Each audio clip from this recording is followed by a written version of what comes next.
Hey America! Hillary Clinton has pneumonia.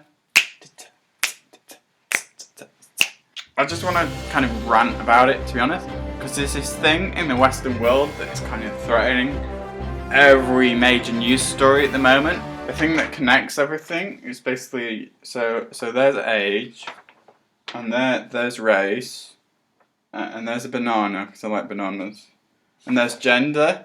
So that basically that kind of combines everything. How do they all link, you ask? With freedom comes this kind of do what you like culture that people exploit to gain power. So there are 6 ways to discriminate someone: age, gender, race, sexuality, social class, and disability. You can stretch it out to Borgs or clones or there's various other things you can stretch it out to. But those are the main 6. So today I'm going to be talking about the first 3. Hillary is 68 and Donald is 70.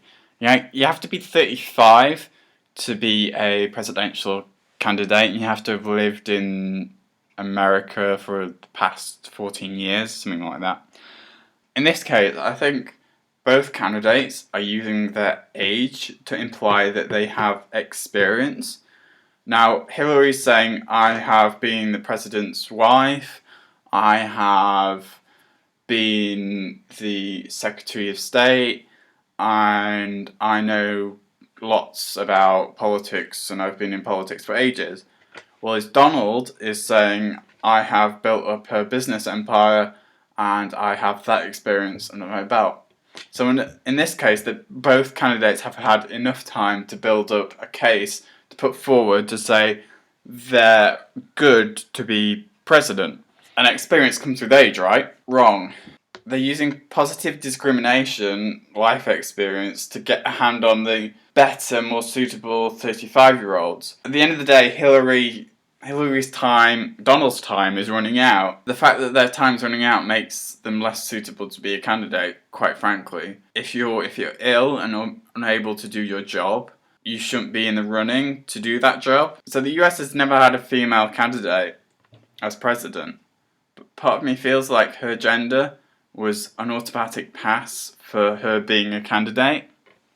The reason I feel that is because when you force women into roles the public don't see suitable for them, it destroys the messages of what feminism is for and makes men hate women more. Feminism. I can't speak today. This is a real problem for me.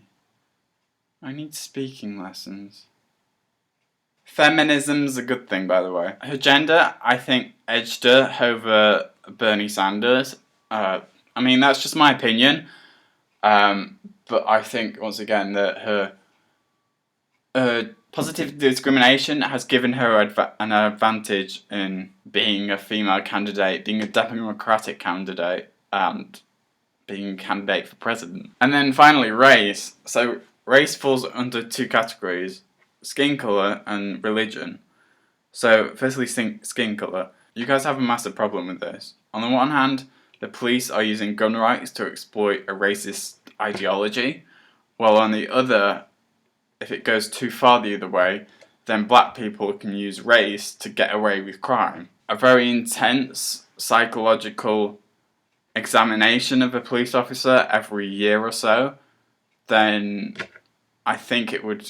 I mean, I don't know what already exists in America, but I think the public need to be able to trust their police officers. Which sort of brings me on to this recent news that France banned the burkini, while the UK allowed Muslim officers to wear burqas. This raises the question, are Islamic symbols a symbol of terrorism? Are Muslims using discrimination law to get away with being incompetent? I agree with freedom of expression, but when a Muslim is wearing something which could impede their ability to do their jobs, how is it right that Muslims sue for discrimination if they were dismissed as a result of wearing a burqa, for example? I feel like that is using discrimination law in favour of just being incompetent. We need the police to do their jobs with the trust of people in their protection. On the other hand, why is it right that religious fear is exploited for political gain? Again, people are finding loopholes in the law to exploit discrimination laws and gain power. As you can see, in all three things, there are people that exploited freedom of expression to either be discriminatory or be victimized in a situation to gain power. It doesn't send a very good message to the communists and dictatorships of the world when the democracies are allowing people to make stupid decisions and fight with each other. This kind of do what you like culture needs balancing between a complete nanny state in order to feel kind of truly free. So that's my rant kind of over. Thanks for watching. It shows how everything kind of links up. Maybe freedom of expression, democracy is the problem. Thanks for watching.